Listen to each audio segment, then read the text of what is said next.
Welcome back to Bring It Home, the show covering the reindustrialization renaissance and the return of manufacturing to North America and the United States of America.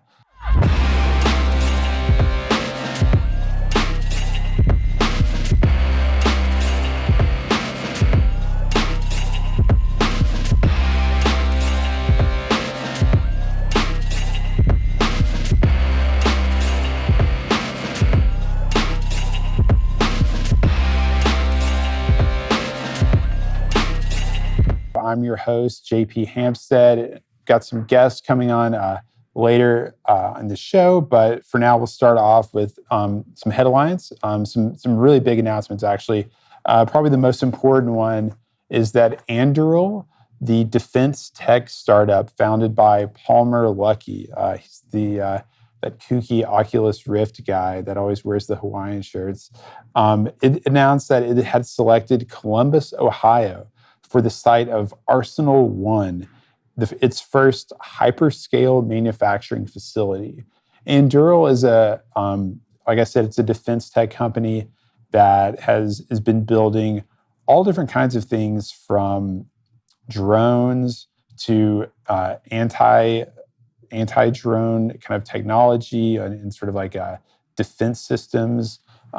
They've built sentry towers around the border and in various battle spaces. And the factory in Columbus is dedicated toward autonomous weapon systems. They actually make an autonomous submarine as well as drones. I assume that this factory is for sort of unmanned aerial vehicles or UAVs. It's because it's next to Rickenbacker Airport in a big hangar. And they noted in the press release that the factory will have access to these runways, and so they're going to be able to use them to deliver products to their customers much faster. Really cool project, though. Anduril is investing nearly $1 billion of its own money. It's supposed to create 4,000 permanent jobs, a bunch of construction jobs, and suppliers also associated with that. And so just a really interesting project. That was announced today. Another interesting item I saw came from a periodical I don't read very often, the Chosun Daily out of South Korea. Cool article. Headline was, Korean firms ramp up U.S. investments ahead of Trump's second term. And it was kind of a roundup of all of these different Korean companies that are making direct investments in the United States. It started off by saying that a week after the election results came in, CJ Group did a groundbreaking ceremony on a $476 million food factory in South Dakota. It's an Asian food factory. Hyundai Steel is actually looking at building its first U.S. steel mill. Been rumors flying about this for a while, but they, and people I think in Louisiana and New Orleans had been talking to Hyundai about coming in there. But yeah, they did issue a statement clarifying that they are in talks to put a steel mill in Louisiana. And it's kind of looking to support, I think it's like a $6.8 billion investment. It's going to support, companies like Kia and Hyundai who, build hundreds of thousands of cars every year in the southeast of the United States.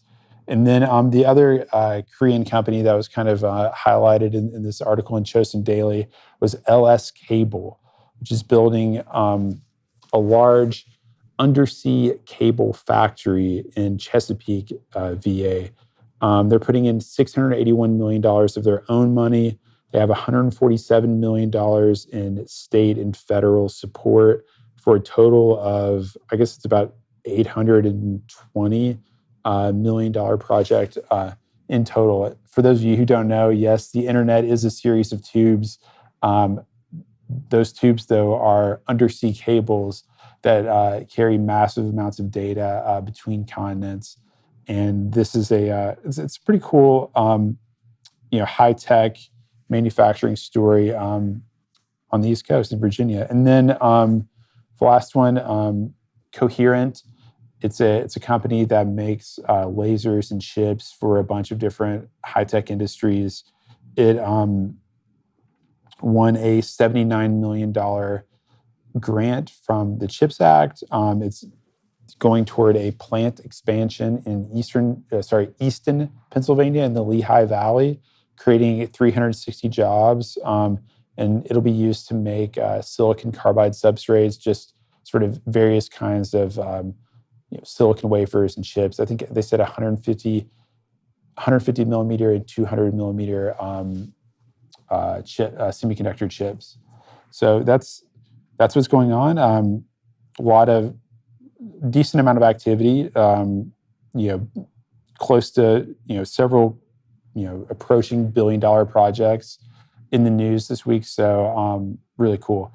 Up next, we have someone who can actually speak to all of these things. Our guest is named Aaron Slodov. He founded Atomic Industries in 2019, which is basically sort of trying to revolutionize and massively accelerate the tooling process for manufacturing using software. He's also the co-founder of the New American Industrial Alliance, or NAIA, something that was just kind of announced back in November of 2024.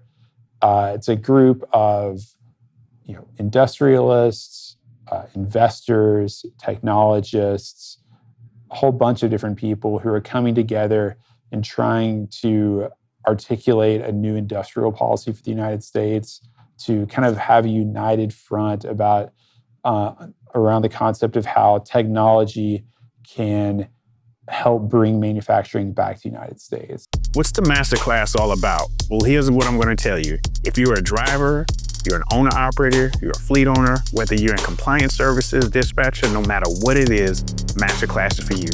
Every 2 weeks, you're going to sit down with me and we're going to go over certain business topics that are related specifically to your small trucking company operations.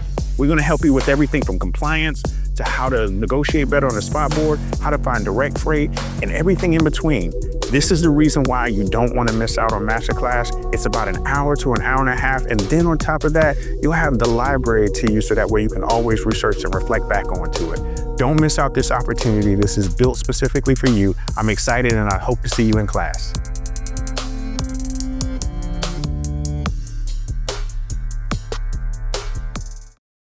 And we're here with Aaron Slodov, the founder and CEO of Atomic Industries, which is revolutionizing die and tool manufacturing in the United States with the application of technology. He's also the co-founder of the New American Industrial Alliance, which is advocating for an industrial policy for the United States in the 21st century. Aaron, thanks for joining us. Thanks, John. Good to be here. Can you tell us a little bit about your background at Atomic Industries, the startup you founded in 2019? Yeah. So my background by training is in physics and engineering, and I've spent a lot of my career in technology. And I had started a first company, and in between that and Atomic, I wanted to work on a side project, like passion project, which was making a consumer product. And I had never had to manufacture something myself, and ran into this, very interesting problem of tooling up a new product and having to get molds made for this thing that I wanted to build. And I thought it was a fascinating, very arcane problem, and was honestly shocked at just how little technology actually touched the surface area of something like this. So it really drove me in a lot of ways, going from a passion project into a full-blown, technology company to address one of these problems that I thought was incredibly important, which is, in order to make physical goods and to move the physical economy faster, being able to tool something way quicker is kind of a key differentiator there. And this is something that you just can't escape the physics of in a lot of times, right? Like most things that are either mass produced or produced with consistency and high, efficiency are done with some type of tooling. And it's trillions of dollars of goods every year. So I thought this was like a very interesting bottleneck because, you can transform something pretty vastly with the economies of scale of mass production if you can improve on that process. So that's kind of what drove me to Atomic. And so does Atomic make like a software layer that helps these tools and these machines sort of like adapt faster, or what's sort of the intervention that Atomic Industries makes? Yeah, we are approaching this in a little bit more of a psychotic way and deeply believe in vertical integration. The maximum efficiency gains that you can get out of this whole process are, when these things are actually vertically integrated. So it's design, simulation, fabrication, making basically like the molds themselves, and then using the molds to make parts. So we take a very serious, like vertically integrated approach to this, and we did stand up our production facility this year, or this last year, sorry, and have been working on being able to demonstrate, the impact of our technology on the design and fabrication process, and then ultimately how well the molds that we design and build function in a factory. So when you combine all of that together, you get the most efficient, cost-effective, and fastest manufacturing process. And when you break it all apart, that's kind of how you wind up with what we have now. I see. So it's more of like a hodgepodge of different service providers, different softwares, different people taking different kind of chunks of this design or production chain and specializing, but also allowing inefficiencies to kind of get in between each link in the chain. And you're kind of bringing those back together and making them just run much faster. Yeah. At the end of the day, it's software powered factories. Yeah. Yeah. That's fascinating. Tell us a little bit. So the other reason why we wanted to bring you on the show, Aaron, is because of the New American Industrial Alliance that you co-founded with Austin Bishop. It's really interesting to read about industrial policy in the year 2025. To think about these ideas that in some ways feel very 20th century, right? Why is now the right moment for a new industrial alliance? What are the problems that you guys identified, and who are you bringing together in order to address them? Yeah, I believe that the moment right now is fascinating. We have all the tailwinds in the world that we need, and I believe that one of the cornerstones of our mission is to take a swing at rebuilding the economy. It's a very lofty goal, but if you take a look at how the middle class has been hollowed out, and a lot of the pillars of the economy were built on physical production, manufacturing, industry, and how much of that we've left behind for a service-based economy, and technology and information in the future has really disrupted a lot of the economy. And I think that we can actually use the technology that we've built over the past 25 years as the new foundation for how we rebuild our industrial base. And I do believe that it will create a tremendous amount of new opportunity for people and potentially open the door for rebuilding a lot of the Rust Belt, the Midwest, a lot of industrial towns where a lot of that skill has lingered or died and will be needed desperately again. It's a huge holistic issue to really take this stuff into consideration when you're thinking about the financialization of the world and what that really meant for, handing the reins of industrial power to another nation. And we're seeing the results of that and the consequences of it in real time. And I do believe that there's a way to address it, do it strategically and fairly. And I do believe that technology is at the core of that solution.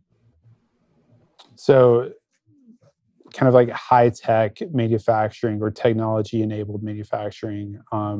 We had a recent episode with someone whose company sort of works with manufacturers that are trying to reshore operations, and it kind of is a consultant on automation and robotics. And he was explaining a lot to us about how the inclusion of these machines really changes the economic calculus of bringing manufacturing back to the United States and erasing some of the sort of labor cost arbitrage that had formerly sent manufacturing overseas.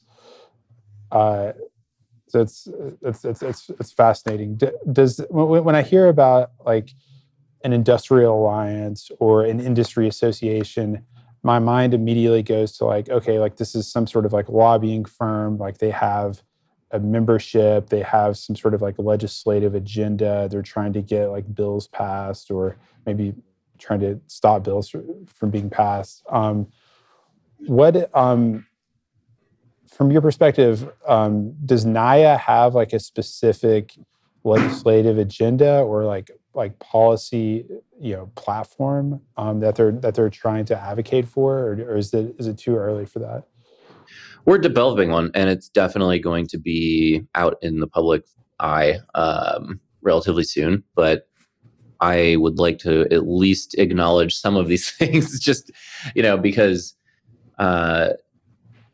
you really want to address the elephant in the room, which is, I believe, at least when it comes to tech and industry, what will this actually tangibly mean? And there are very few, if any, of these trade associations that sit at the interface of technology and industry. You have different representation from both, right? And this is to your first question, like, why is this the right moment? I do believe that the technology that we have available to us today will be the foundation of how we go about doing this in the future, right? It's more than just adding software to a 30-year-old factory. And I do believe that a very large-scale transformation has to happen. And this is not something that one company will do. It's not something that a handful of people are going to do. But we can catalyze a lot of this action, I think. And so some of the policy focus areas and goals will revolve around that stuff, right? Like bringing and shining a light onto different important critical areas that need attention that we've neglected for a long time, whether those are simple as like tax policies, right? Or being able to redirect funding to something, or being able to incentivize trades in a different way. I think that there are all kinds of very clever ways to incentivize America to refocus attention on this stuff. And traditionally, it hasn't been the greatest moneymaker, and people are focused on other areas where the incentives are just so much better. So I think that the confluence of necessity and incentive can really produce a significant amount of change. And we're going to do our best to advocate and develop real policy for these kinds of things and advocate for it and look for, the best and brightest people to help us push this stuff. And we want to be out there working for everybody. This is generally a pretty faceless, type of entity and push, and somebody has to be out there doing it. But I really do think that as a more unified front, a lot of people are behind this, right? And again, to the question of like, why now? We put together a summit, a reindustrialization summit in Detroit last June, and in less than 3 months put together, a roster of about 800 people with thousands of signups, trying to get into our little summit, and held it in Detroit. It was national scale. People came in from everywhere, and really just kind of blew away any expectations that I had around this stuff. And I think it really spoke to how much of a moment this is right now. And, the idea and opportunity that people see out there in rebuilding and reforging our industrial base is super powerful, because it does span across ideologies, across rows. I don't know, it's a very unifying front in a lot of ways. And those are the things that, have the best and most impact, in my opinion. Yeah, I think there's definitely a way in which industrial policy, or the current conversation around it, kind of validates aspects of like political like horseshoe theory, right? Where it's where both the left and the right are interested in, obviously, rebuilding the middle class, rebuilding various capabilities in the United States, whether it's for national security reasons or just quality of life. And so I think there are some interesting opportunities. I wanted to ask you about two things, Aaron. One of them is a lot of like looking at the membership so far of NAIA and some of the groups associated with it. I'm reminded of Mark Andreessen's essay, "It's Time to Build," and I wanted to ask you if you've sensed a kind of a change in sentiment in Silicon Valley and among venture capitalists. Are they more willing to invest in sort of companies that produce physical goods rather than software? I know there have been various like waves of investment in, like deep tech and things like that, like makers of various kinds of hardware. But I'm curious to hear from you if you've talked to more investors who are interested in manufacturing and changing manufacturing. And then, so sentiment kind of among the investor class or the venture capitalists. And then so the second part is sort of sentiment maybe on Capitol Hill for industrial policy. I note that like the CHIPS Act, which has been one of the biggest accomplishments of the Biden administration, was actually sort of born in the Trump administration. Actually in the I want to say it was Undersecretary for State Keith Kroc, who kind of masterminded. I think it was originally called like the Endless Frontier Act, and then it was kind of bounced around in Congress for a bit, and then after Biden came in, it was eventually passed into law. But it seemed like a political convergence between Republicans and Democrats. So, first part of the question: how do venture capitalists feel about manufacturing? Second part of the question: is something changing in Washington? Is this an area where kind of both sides of the aisle can finally agree to work on something together? And do their visions of how this would work, align with each other? Yeah. So in Silicon Valley, one of the most interesting trends I've witnessed is this Overton window shifting to things like this, right? And it maybe preceded defense in some way, but maybe defense preceded manufacturing as well. They kind of go hand in hand, right? Yeah. One of the reasons I wanted to put the summit on in the first place was just that I had been having the same exact conversation over and over and over again with investors from all over the finance stack, right? Like whether they were venture, growth, public market. It was fascinating. Like had the same kinds of conversations, and that also spanned into like people from actual industry and the military and government. So having that same conversation over and over again of what's going to happen in the future, are we going to be able to make things here? And if we're not, why is that? And how do we solve that problem? And is that something that's actually an investment opportunity, right? Nobody wants to invest in a dingy old factory, generally speaking. And I am not, I'm generally not putting down dingy old factories because we need those too. But as a new shiny investment area, right, or like adding to a core thesis of somebody's, they typically need to kind of understand the unit economics of what they're playing around with. And I think that manufacturing has a fascinating profile, right, that's kind of adjacent to defense companies, where you see somebody winning a contract and now they have like a multi-billion-dollar valuation all of a sudden, and you're kind of scratching your head like, well, I wonder where they're going to make all that stuff, or if they get a contract to make 1,000 of those, who's going to actually manufacture that? So it's very analogous in my mind to cloud computing and like the revolution of cloud computing, and with Amazon and Google building out and spending enormous sums of money for this infrastructure that we have built the digital age on top of, right?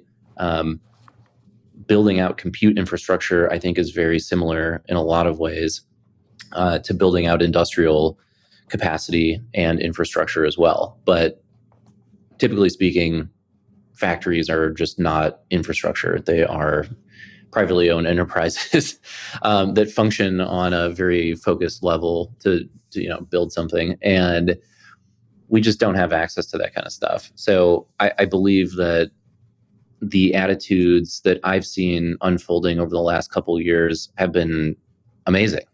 People are actually really genuinely interested in this. They're allocating capital towards it. They're shifting their timelines further out because they know that these are not SaaS companies, right? And if you look at the history of Silicon Valley, the first 25 of those 50 years were made on hardware, right? Like all their money was made in hardware. The last 25 years has been software. And I do think that the technology and infrastructure that we've built over the last 25 years will go into supporting, the next pendulum swing back into heavy, hard physical problems. And I do think that those things can become augmented by technology. And there's a massive opportunity there, right? Like how important do you think the example of Tesla is? It just came to my mind, but we're talking about making manufacturing seem cool, or even making it seem possible again. The idea of like building a new car maker with factories in California would have seemed crazy, but before Elon did it. Do you think that the success of Tesla has something to do with changing the finance industry's minds toward manufacturing? Yeah, I do, definitely. It is fascinating to ask, an investor why they believe that Tesla deserves the valuation that it does. Right? And you get different answers across the board as to why they think that is. And I've asked that question to people over the years, and one of those things where the valuation doesn't make sense, but shorting it makes even less sense, right? Exactly. Yeah. It could be the self-driving stuff. It could be the AI that they're building. Maybe it's the humanoids. Maybe, right? All these different things. People ignore the fact that Elon has said from very early days that like the factory itself is the product. Yep. And that's fundamental in a lot of ways to understanding how to value something like this, because they have changed the game. I mean, if you look at their annual investor presentations that they do, they're always showing you how they're improving the unit economics of massive production and how they're vertically integrating more and more of it every year. And I think people kind of glaze over that, but it's truly the way that you build and scale monumental manufacturing empires, right? There's no way to avoid that stuff. And you look at other competitors that have spun up in the same time period and they're still struggling, and they use different models and their culture is different. And I do think that, Tesla and what Elon has done is unbelievable in a lot of ways. But I think that they are a good shining example of that. And even with SpaceX, right? Like, he's doing the same thing with SpaceX by moving the production for Starlink into Texas and having, basically a consumer electronics factory in Texas that's totally vertically integrated. And they're going to do that with rocketry as well. So it's wild to see him applying the same playbook to all these different areas, right? And he understands how hard it is to manufacture things. And I don't know, just among the other mantras of Elon, right? Like, prototyping is easy, but production is hard. And if you want to grow and scale an empire, you learn how to do production. And then in terms of Washington, D.C., well, like I said, the sort of the fact that the Biden administration kind of took the CHIPS Act, ran with it, got it passed, and then has been, kind of, especially in these latter days of the administration, kind of trumpeting nonstop all of the different grants and investments going out that are associated with it. My question is sort of, are we seeing a moment in Washington, D.C. where both parties are starting to understand the importance and the urgency of rebuilding America's industrial base? Yeah, definitely. I think there are many different facets to this as well. And it probably, people have been chirping about this for a long time. I don't know if people really remember this kind of stuff, but the old Intel CEO, Andy Grove, I think famously talked about offshoring and how harmful it was. And, he had lots of great ideas about how to bring stuff back and how to incentivize it. But COVID really took the wind out of people's sails, I believe, by demonstrating how fragile the global supply chain really was. Yep. And I think that shockwave really made people wake up in trying to understand American supply chain resilience.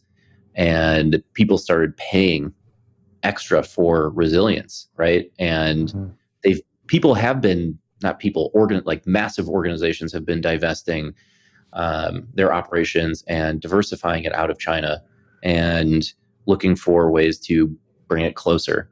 And none of that has gotten easier, especially with, more and more technology on the horizon. Like, the CHIPS Act is a testament to trying to rebuild our own competitiveness in AI, basically, right? And being able to supply chips for everything that we need it for. Even when the car production lines slowed down and stopped during COVID. It's crazy to talk about this because it's been so long, but it seems like yesterday still. And I think that was anything from chips to paper products to medicines, right? Like consumer goods, ventilators, like all of these things. We just learned in a heartbeat that we couldn't make them here anymore. And it's terrifying. And I think that as tensions have risen, the war in the Ukraine has also kind of raised people's awareness of the defense supply chain. And people, you see just random dads on Twitter talking about do we have enough shells and things like that. And so I think it's kind of that's another sort of global event that's made people question America's production capacity and supply chain. 100%. Yeah. Drones, submarines, artillery, all of these really critical. Yeah. Yes. It's I don't think people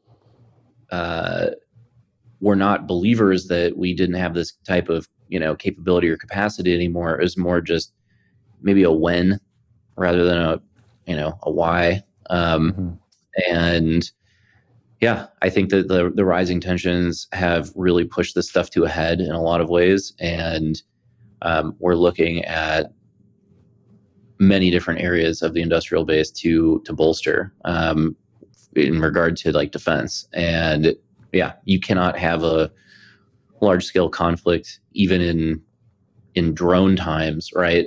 Where battlefield basically gets updated on a weekly basis. That didn't happen previously in war, and they're able to like update designs and change strategies. The fog of war is like completely different now.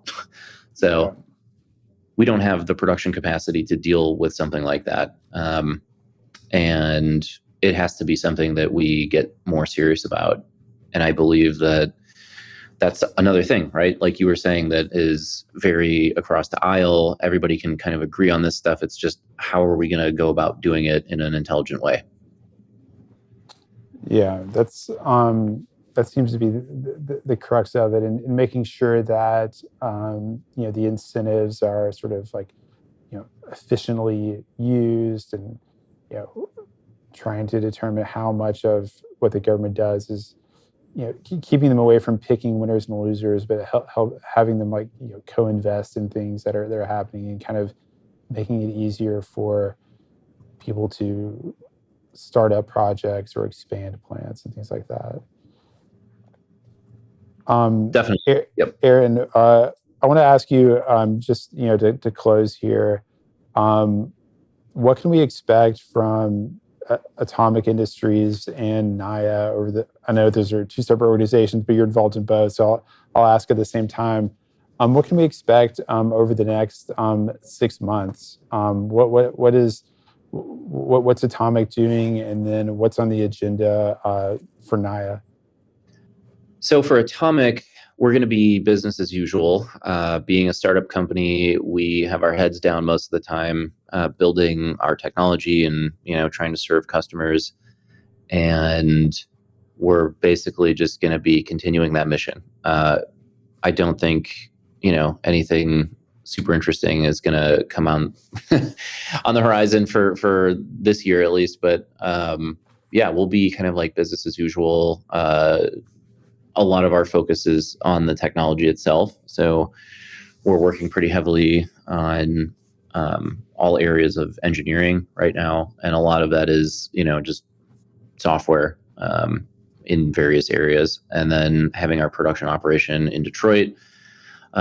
We might spin up a second production site this year. So we'll kind of see how that goes. But very exciting in general. And looking to push the envelope on how we're transforming this older manufacturing trade into something that's like the sci-fi version of itself. And then with NAIA,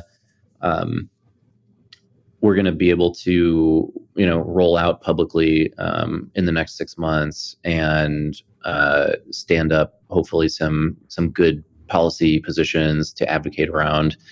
And then we'll be announcing Reindustrialize 2.0 and the dates and location for that as well.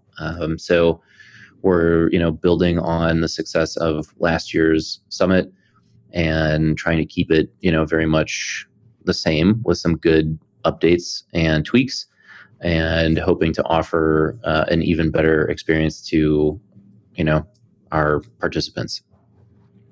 Awesome. I should come to Reindustrialize 2.0. I missed the first one, but it sounds right up my alley. And I used to live in Metro Detroit for a few years, so it'd be cool to go back to that city. Definitely. Yeah. We will, maybe you can broadcast live one of the days. There's a thought. Aaron, thanks so much for coming on, bringing it home. I really appreciate the time today. Thanks, John. Yeah, thank you so much for having me.